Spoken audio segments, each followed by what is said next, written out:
Servicing of Multi-Split AC Part 1. Hello, my name is Charumadi. I hope you are all excited for today's session. In this module, we are going to learn to service multi-split AC.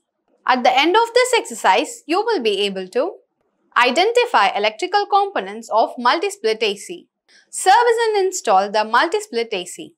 Now let us take a look at the equipment, materials and tools required to do this exercise. Tools, instruments, or consumable items required. Trainees Kit 1 number.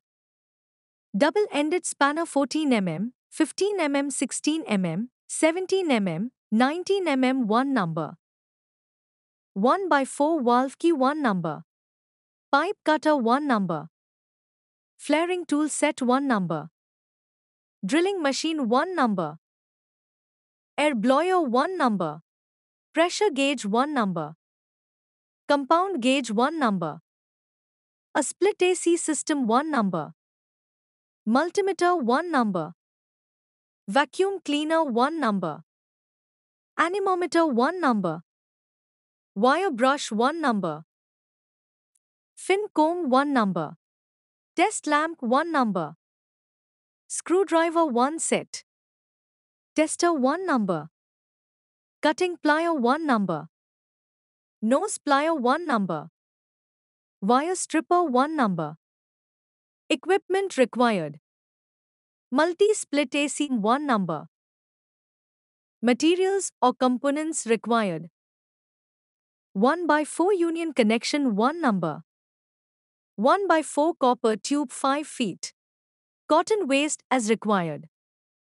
Flare nuts 4 numbers. Let us see what a multi-split or VRV/VRF air conditioner is. Multi-split air conditioning, which is otherwise called VRV, variable refrigerant volume, and VRF, variable refrigerant flow, systems use a single outdoor unit to connect to multiple indoor units, making them ideal for spaces with varying climate needs. A multi-split air conditioner allows cooling of multiple rooms simultaneously, unlike a single-room split air conditioner. The key difference lies in their setup. A split AC has one compressor and air outlet, while a multi-split AC has up to 5 outlets, all linked to one compressor. Interior units can be wall-mounted, floor-standing, or ceiling-mounted, connected to the outdoor unit via refrigerant pipelines and cables. Now, let us see how to service the unit. Task 1. Identify mechanical components. Remove the plug from the unit. Remove the front grille. Remove the control board cover from the indoor unit. Trace the wiring suction and liquid line up to condensing unit. Unscrew the condensing unit outer cover and control panel cover and remove it. Identify the labeled components. Compressor, outdoor. The compressor plays a vital role in the air conditioning system by compressing the refrigerant gas and transforming it into a liquid state. Condenser, outdoor. The condenser is a crucial component responsible for cooling the air by releasing heat into the environment. Dryer filter, outdoor. A filter dryer is a filtration tool meant to eliminate impurities, such as moisture, from the refrigerant. Evaporator coil, indoor. Within the indoor unit, the evaporator coil is pivotal for cooling the air by absorbing heat from the surroundings and transferring it into the refrigerant. Accumulator, indoor. The purpose of the accumulator is to halt and retain liquid refrigerant before it enters the compressor crankcase. It is positioned in the suction line between the evaporator and the compressor. Expansion valve, indoor. Functioning as a pressure controlling device, the expansion valve expands the flow of refrigerant to maintain optimal pressure levels within the system. Capacitor, indoor. A capacitor aids in stabilizing the air conditioning system during startup. PCB indoor unit. A PCB, or printed circuit board, functions as a power supply system capable of delivering AC power.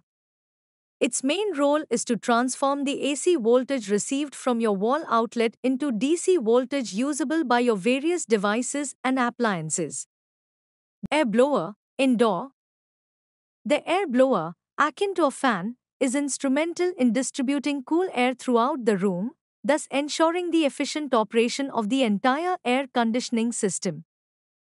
Refrigerant system. As a medium for heat transfer, the refrigerant absorbs and transports heat from one area to another, aiding in cooling the room during hot days. Air filter, indoor. An air filter permits airflow while blocking solid particles like dust and dirt. Drain hose, indoor or outdoor. The drain hose facilitates the removal of water from the condenser. Motor fan, outdoor. The motor fan aids in venting hot air from the condenser to the environment, thus contributing to the cooling process. Thermistor, indoor. Thermistors are temperature sensors.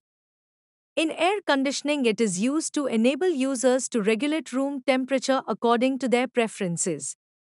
Record the name of the components and functions in a table for reference. Task 2. Cooling coil inspection and cleaning. Initiate the split air conditioner. Measure airflow in the cooling coil with an anemometer and note grill temperature using a thermometer. Clean the coil if airflow is low. Unscrew and remove front and side panels, then clean them with soapy water. Take out the air filters carefully without damaging it. Inspect and clean the evaporator cooling coil fins with soap solution and a vacuum cleaner if dirty. Protect the blower motor. Use a wire brush to clean the evaporator coil. Vacuum clean the coil. Use a cleaning solution to wash the cooling coil if needed. Straighten the fins with a fine comb. Rinse the fins with water pressure. Remove the cover from the blower motor. Lubricate the blower motor. Reattach the front and side panels. Clean and reinstall the air filters. Restart the unit. Measure airflow with an anemometer and compare with initial readings. Check grill temperature and current. Task 3. Air filter inspection and cleaning. Open the front grill. Gently lift the center tab of each air filter, then pull them downwards to remove. Clean the filters with water or a vacuum cleaner. For stubborn dust, use a soft detergent with warm water. Allow the filters to dry in the shade. Place the filters back into the slots of the front panel. Secure the front grills on both sides and the middle. Note: operating with dirty air filters reduces cooling efficiency and wastes energy. Task 4. Fan motor inspection. Before inspection, ensure the operation is stopped and the breaker is off. Remove the capacitor from the fan motors. Test the capacitor by briefly connecting it to the electricity supply. After disconnection, short both terminals of the capacitor. If it sparks, it's usable. If not, replace the capacitor. Test the continuity of the running and starting windings using a temperature or multimeter. Rotate the motor shaft to ensure free movement. Check bearings. Ensure the condenser blade and evaporator blower rotate freely. Lubricate the motors. Clean the motors. Reconnect electrical connections for the capacitor and fan motor. If the condenser blade touches the condenser fins, base plate, or shroud, adjust the blade or motor. Adjust the position of the evaporator blower if it touches the blower housing. Test different components, check for faulty parts and replace them if any. Once you have checked the individual parts, reassemble the unit. Switch it on and check for its proper working. This ensures the thorough checking of the multi-split AC. Installation. Choose a place as cool as possible. The place should be well ventilated and the intake air should not be hotter than the outside temperature. Max 45 degrees Celsius. Installation with dual system kit. The dual system kit splits the refrigerant circuit into two circuits, enabling two-room air conditioning with a single outdoor unit. When using the dual system kit, two indoor units, 4 units in total, can be connected to a single outdoor unit. First, remove the cape box to install the dual system kit. Following which, connect the supplied connecting pipe to the dual system kit. Affix the dual system kit on the rear surface of the outdoor unit with the supplied tapping screws, 4 pieces, and connect the dual system kit to the service valves of the outdoor unit as shown below. Task 1. Install refrigerant tubing with shortest length and reduce the number of bends. Refer to the manufacturer's installation manual. Maintain a close distance between the out and indoor unit. Maintain the tubing length as specified in the manual. Avoid mounting the condensing unit at a higher level than the evaporator to enable the oil to return to the compressor. If the length is exceeded more than the specified length, then consult the manufacturer for how much lubricant oil to be topped up more. Reduce the number of bends for cutting and bending the tubes. Do not crimp when bending. Maintain the correct size of tubing and carefully unroll the tubing. When creating openings in the walls, ensure they can accommodate various components such as vapor and liquid lines, power cables, and condensate drain pipe. It's advisable to measure the overall size and use 1 or 2 PVC pipes for proper fitting. Before brushing, make sure to swage the line tubes and carefully inspect for cracks while flaring for brushing. Once the tubing is correctly installed, test the pressure, vacuumize, and charge the system. Verify the wiring installation before starting the system. Apply foam insulation to the suction line and properly clamp the pipes. Task 2. Main slope in indoor and install condensate drain outside of room. Ensure that the evaporator unit is angled at a 1/2 inch slope, taking into account the height of the tray. Connect the condensate drain pipe from the evaporator outlet to the outside, ensuring it doesn't cause any inconvenience to others.